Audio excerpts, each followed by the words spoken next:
Hello everyone, I welcome to you all in Deepadhyay career classes. आज जिस topic की हम बात करने वाले हैं उस टॉपिक का नाम है लाइट। लाइट एक काफ़ी इम्पॉर्टेंट और इंटरेस्टिंग टॉपिक भी है, क्योंकि इसमें आप देखेंगे कि day to day life phenomena कैसे वर्क करते हैं। रिफ्लेक्शन है, रिफ्रैक्शन, या फिर कलर कैसे हमें दिखाई देता है। ठीक है, किसी भी चीज़ का अगर कलर होता है तो वही क्यों होता है। ठीक है, तो ये सारे क्वेश्चंस के आंसर आपको इस टॉपिक के ख़त्म होने के साथ साथ आपको मिल जाएंगे कि लाइट किस प्रिंसिपल पे वर्क करती है, लाइट शेडो का फॉर्मेशन कैसे होता है, कलर ऑफ ऑब्जेक्ट कैसे हमें विजिबल होता है। ये सारी बातों को आप इस टॉपिक में जानेंगे। तो सबसे पहले हम लाइट को जब पढ़ेंगे तो उसके पहले हम स्टार्ट करेंगे एनर्जी से। ठीक है, एनर्जी क्या होती है? एनर्जी का मतलब यही कि कैपेसिटी ऑफ डूइंग वर्क हम डिफाइन करते हैं एनर्जी से। ठीक है, एनर्जी का मतलब क्या? Capacity of doing work. ठीक है, और एनर्जी को आप डिफरेंट डिफरेंट फॉर्म्स में देखेंगे, जैसे कि हीट एनर्जी, विंड एनर्जी, और भी डिफरेंट डिफरेंट टाइप्स की एनर्जी के फॉर्म होते हैं। ठीक है, तो हीट एनर्जी को आप कैसे डिफाइन करते हैं कि जहाँ पर हमें सेंस ऑफ वार्मथ का एहसास हो। ठीक है, जहाँ पे हमें कैसा सेंस हो? वार्मथ, मतलब कि गर्मी का एहसास हो, तो हम क्या कह देते हैं कि यहाँ पर कौन सी एनर्जी काम कर रही है? ये यहाँ पर हीट एनर्जी काम कर रही है। ऐसे ही जब सेंस ऑफ विजन हमारे लिए हो, किसी भी चीज़ के लिए अगर हम सेंस ऑफ विजन हमारे लिए हो तो हम किसको क्या कह देते हैं कि यहाँ पर कौन सा फिनोमेना या कौन सी एनर्जी प्रेजेंट है, तो हम कह देंगे यहाँ पर लाइट एनर्जी वर्क कर रही है। ठीक है, लाइट एनर्जी को समझने से पहले आप देखें जो इलेक्ट्रोमैग्नेटिक रेडिएशन है। ठीक है, इसका मतलब इलेक्ट्रोमैग्नेटिक रेडिएशन एक पूरी अगर फैमिली है तो लाइट एक छोटा सा उसका पोर्शन है। ठीक है, जिसको हम क्या कह देते हैं? विजिबल लाइट, या फिर ये जो विजिबल लाइट है उस पूरी लाइट के स्पेक्ट्रम को हम क्या कह देते हैं? Visible spectrum. अब जो इलेक्ट्रोमैग्नेटिक रेडिएशन को समझने के लिए एक एग्जांपल के लिए आप देखें कि जैसे मान लीजिए सन है। ठीक है, सन से डिफरेंट डिफरेंट एनर्जी या फिर डिफरेंट डिफरेंट रेज निकल रही हैं। ठीक है, जैसे कि gamma rays, X rays, ultraviolet rays, visible light, infrared rays, microwave और रेडियो, सारी की सारी वेव्स इसमें से निकल रही हैं। ठीक है, लेकिन हमें सिर्फ सेंस किसका होता है? अगर हमें कोई चीज़ विजिबल होती तो हमें कौन सी विजिबल दिखती है? Visible light. ठीक है, अब हम अगर बात करें कि ये विजिबल लाइट या फिर ये जो इलेक्ट्रोमैग्नेटिक रेडिएशन है ये किस बेसिस पे क्लासीफाई किया जाता है। ठीक है, तो एक्चुअली ये फ्रिक्वेंसी और वेवलेंथ की बेसिस पे हम क्या करते हैं? क्लासीफाई। तो देखते हैं कैसे करेंगे इसको हम। ठीक है, तो सबसे पहले इधर देखिए, इधर पे मैं बात करूंगा कि जो लाइट वेव जो ट्रेवल करती है वो हमेशा किस किस फॉर्मेट में ट्रेवल करती है? वेव्स के फॉर्मेट में। जो लाइट होती है वो हमेशा वेव के फॉर्म में ट्रेवल करती है। ठीक है, तो वेव के फॉर्म में ट्रेवल करती है, तो एक क्वेश्चन आता है हमारे दिमाग में कि कौन से वेव्स यहाँ पर काम करती हैं। तो जनरली यहाँ पर ट्रांसवर्स वेव्स काम करती हैं।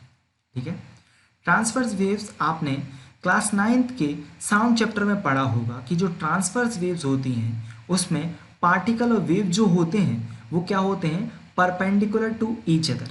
ठीक है, perpendicular to each other it means अगर वेव इस फॉर्म में है तो यहाँ पर पार्टिकल कैसे फॉर्मेट में होंगे?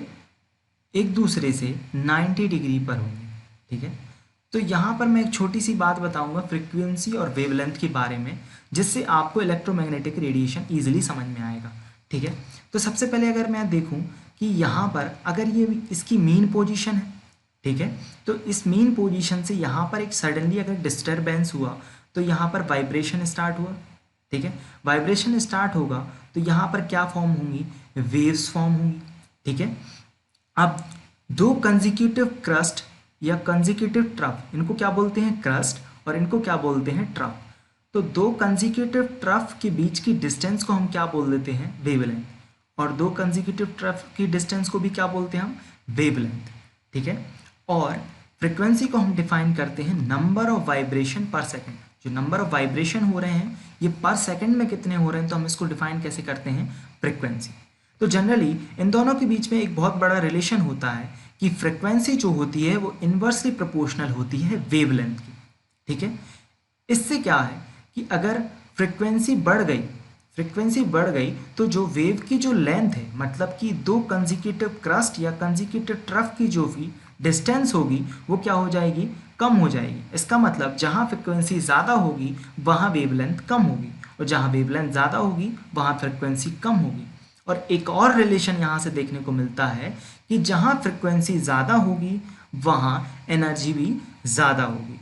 ठीक है, तो ये सारी चीज़ों को जैसे हम समझेंगे उसी हिसाब से इलेक्ट्रोमैग्नेटिक रेडिएशन में फ्रिक्वेंसी और वेवलेंथ के हिसाब से इसको क्या किया गया है, क्लासीफाई। तो जो गामा रे वेव्स जो होती हैं, यहाँ पर आप लोगों को देखने को मिल रहा है कि जो फ्रिक्वेंसी होगी उसमें फ्रिक्वेंसी तो ज़्यादा है पर वेवलेंथ कम है। मैंने आपको बताया कि फ्रिक्वेंसी जो है वो इन्वर्सली प्रोपोर्शनल किसके है, वेवलेंथ की। मतलब फ्रिक्वेंसी बढ़ेगी तो वेवलेंथ क्या होगी, कम होगी।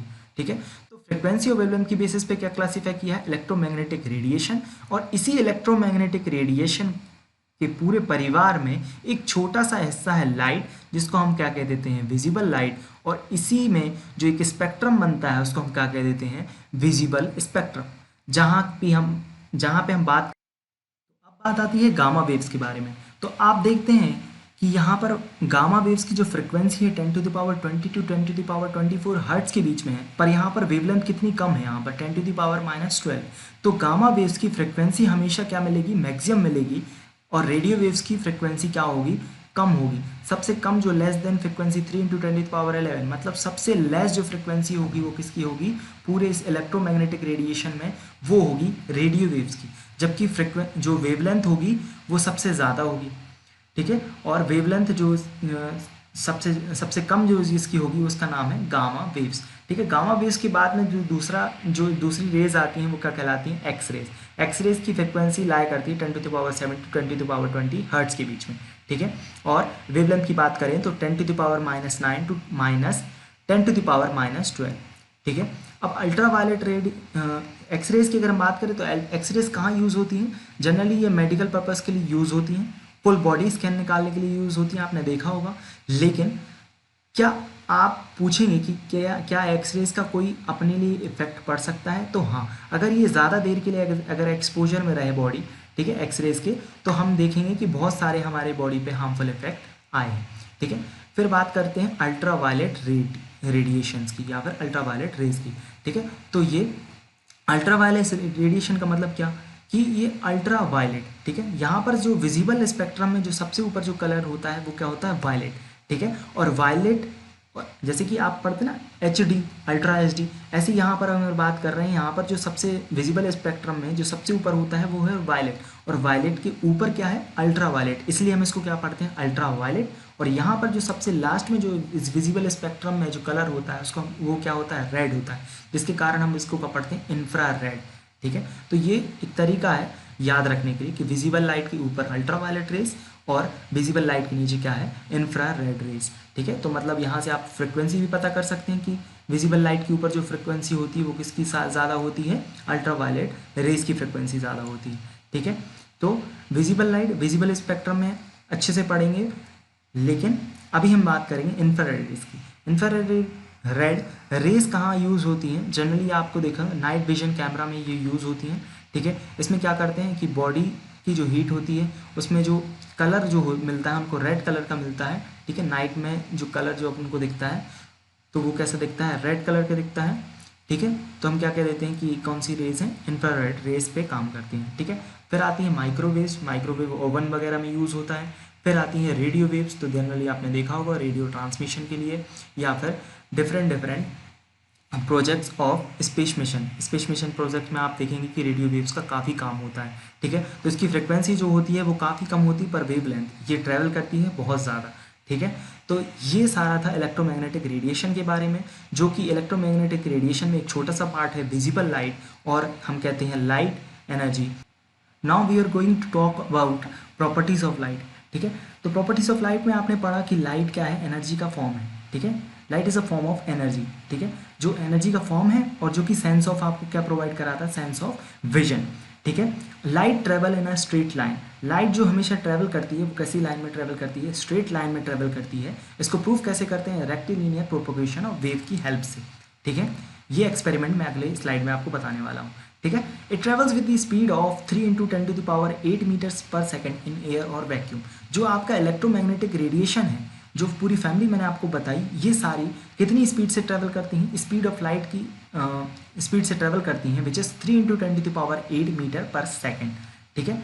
और इस पूरी फैमिली के लिए इलेक्ट्रोमैग्नेटिक रेडिएशन की या लाइट की अगर हम बात करें, ये हमेशा it does not require any material medium to propagate.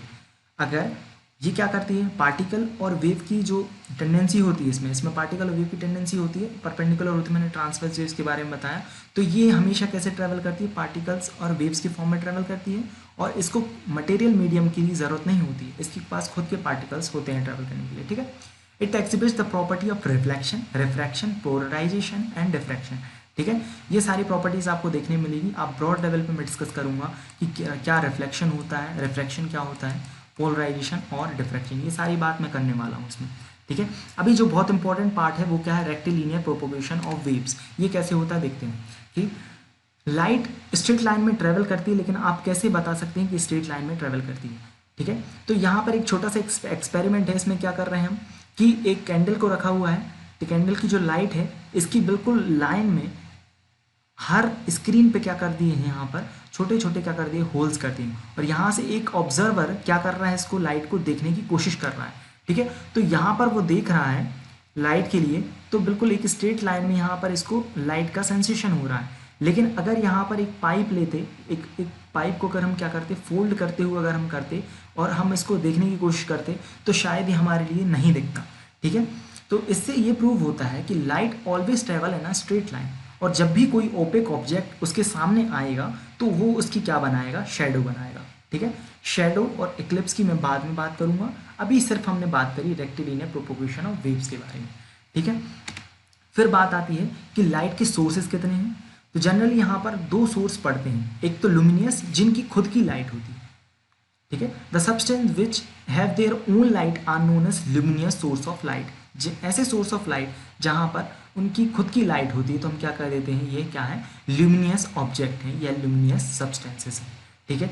लेकिन अगर उनकी खुद की लाइट नहीं होती है तो हम क्या बोल देते हैं कि ये नॉन ल्यूमिनियस ऑब्जेक्ट है। फॉर एग्जाम्पल ल्यूमिनियस ऑब्जेक्ट जैसे कि सन है, स्टार है, इनकी खुद की लाइट है, बल्ब, इनकी सबकी क्या है, खुद की लाइट है, ठीक है। तो हम क्या बोल देते हैं इसको, ल्यूमिनियस ऑब्जेक्ट। लेकिन नॉन ल्यूमिनियस ऑब्जेक्ट का मतलब प्लास्टिक, गोल्ड, मेटल, जिनकी खुद की लाइट नहीं होती है, ये दूसरे पे डिपेंडेंट होते हैं, ठीक है। तो ये दो सोर्सेज ऑफ लाइट होते हैं, ठीक है। अब अलग अलग डिफरेंट सोर्सेज से जब लाइट आती है तो उनको डिफरेंट नाम दिए जाते हैं, ठीक है। तो जब मीटियोर्स जो कि अपने यहाँ जब फॉल करते हैं, ठीक है, तो उनमें कैसे फ्रिक्शन के कारण या फिर किसी और चीज़ों के कारण, ठीक है, क्या होती है, उसमें हीट जनरेट होती है, जिसके कारण वो क्या देते हैं, एक लाइट देते हैं, ठीक है। सेंस ऑफ विजन होता है, तो उसको हम क्या कह देते हैं, इनकैंडेसेंट लाइट, ठीक है। फिर जो कि बायो या फिर लिविंग ऑर्गेनिज्म जो हमें लाइट प्रोवाइड करते हैं उसको हम क्या कह देते हैं, बायोलुमिनेसेंस। और फ्लोरोसेंट ये आप यूज़ करते हैं generally light. So fluorescent light are the types of light which use in a generally in a daily life. तो ये तीनों एग्जाम्पल किसके थे, इनकैंडेसेंट लाइट, बायोलुमिनेसेंस लाइट या फिर फ्लोरोसेंट लाइट, ठीक है। तो ये डिफरेंट लाइट है। ये ऑब्जेक्टिव में आपसे पूछ ले जाते हैं कि लिविंग ऑर्गेनिजम्स की अगर लाइट है तो वो क्या, उनको क्या बोलते हैं, या फिर फ्लोरोसेंट लाइट, तो बहुत सारे इसके क्वेश्चंस बनते हैं, तो ठीक है, इसको अच्छे से देखिएगा। अब कुछ टर्म हैं जो लाइट से रिलेटेड हैं, वो आप जान लें तो बेहतर है, ठीक है। एक तो है ट्रांसपेरेंट, ट्रांसलेसेंट और ओपेक ऑब्जेक्ट, ठीक है। तो जो अपने अंदर से लाइट को पास होने दे, the object which helps the light to pass through them is known as transparent object, ठीक है। मतलब अपने अंदर से लाइट को क्या करने दे, पास करने दे, तो उसको क्या बोल देते हैं, ऐसे ऑब्जेक्ट को ट्रांसपेरेंट ऑब्जेक्ट, ठीक है।